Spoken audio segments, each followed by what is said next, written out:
gagawin ninyo kapag ang kapatid ninyo ay mismong inyong karibal sa inyong mister? O, di ba? Nagulo ka.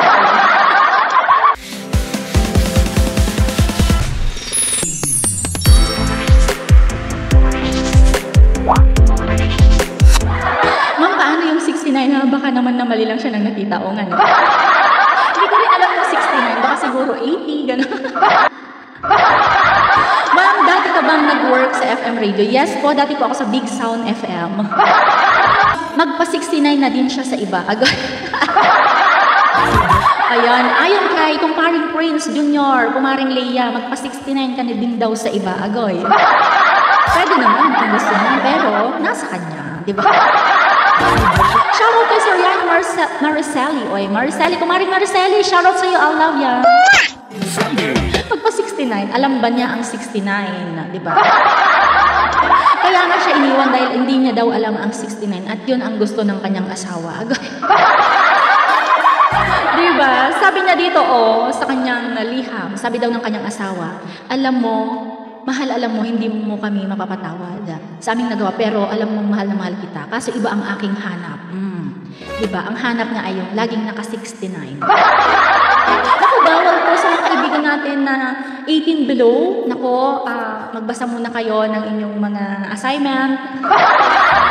Ay, salamat sa mga kaibigan natin na nag-share ng ating live. Pwede po kayong manalo ng Gcash ng mga gagayam ko. I-raffle ko yan bukas. Yes, dapat po may Gcash kayo, ha? Ayan, thank you so much. I-share nyo lang po ang ating live at pwede po kayong manalo ng Gcash. Yes. Ayan, payuhan na natin si kumaring Leia May na taga Kayapa. Kumare, kung ako sa'yo, ang payo ko sa'yo ay, una, magdasal ka. Siyempre, above all, siya pa rin ang makakatulong sa'yo. At alam ko naman na hindi madali ang pagpapatawad. Yes, idulog mo lang sa kanya yung problema at siya nang bahala sa'yo, di ba? Ang iyong pansin, parang mali.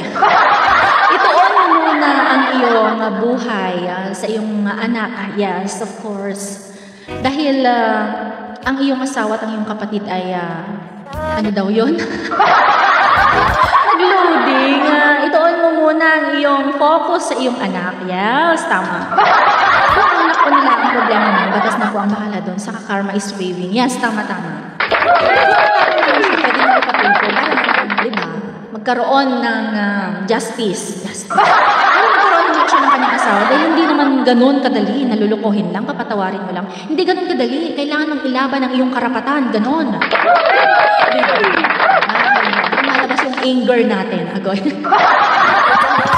Lumalabas yung anger natin sa ating katawan. Naku, kumaring Grace, magunos, dili ka. Parang nararamdaman mo na yung HB. Tumataas ng iyong presyon, kumare. Inom mo na ng tubig. Yes, karma is waving, kumare. Kumaring Leia May. Tama si kumaring Grace. Di ba? Uy, maraming salamat sa mga kaibigan natin na patuloy na sumusuporta sa atin. Nag-share ng ating live, nagko-comment. Kagaya ninyo, maraming salamat. I love you all. And syempre, thank you so much sa mga kaibigan natin na nagsisend ng kanilang liham, nagpapapayo, ayan, via messenger, via text. And sa mga gusto pong sumulat sa ating hotline, just message us via 0915-152-8129 o via messenger. Yan po. Message mo lang po kami sa inyong mga problema at isa-isahin po natin yan. Yes po. Makakaasa po kayo na po proteksyonan po natin ang inyong privacy. Thank you so much mga gagayam ko dyan at kay kumaring Leia May. Ayan. Thank you so much sa pagdulog mo ng iyong problema. Alam kong ibang yung nararamdaman ngayon. Prayer is a very, very powerful, kumare. Yes! Di ba? Thank you so much sa pag-antabay sa ating programa. Ayan, maraming salamat. At kay kumaring Leia May ng taga Kayapa, Vizcaya, maraming salamat sa pagpapadala ng iyong liham. Sana ay marami kang natutunan ngayong gabi sa mga payo ng ating mga kumare outside. Yes, sa mga comment down nila. Yes. Pari mo itong i-rewind mamaya, kumare. At sana ay masolve mo ng iyong problema sa madaling panahon. Siyempre, nasa proseso tayo ng pagpapatawad, pero hindi ka namin inuobliga na patawarin mo agad ang iyong asawa at ang iyong kapatid. Yes, nasa iyo pa rin ang desisyon, kumare, kung paano mo siya solusyonan ang iyong problema. Pero ang payo namin, ang payo ko ay, mag-pray ka lang. Idulog mo lang sa kanya ang iyong problema at siya rin ang bahala sa iyo. Yes. Ako po ay magpapaalam na. Yes! Thank you so much for tuning in. Ito yung, daw yun. Ito ang Mara expired na, nagpapaalam na at ako yung mag-iiwan ng isang katagana kung ikaw ay iniwan. Huwag kang mag-aalala dahil pagkatapos mong magpagwapo or magpaganda, siya rin ang mag-aalala. Ay, paalam. Thank you so much for tuning in. I love you all. Bye!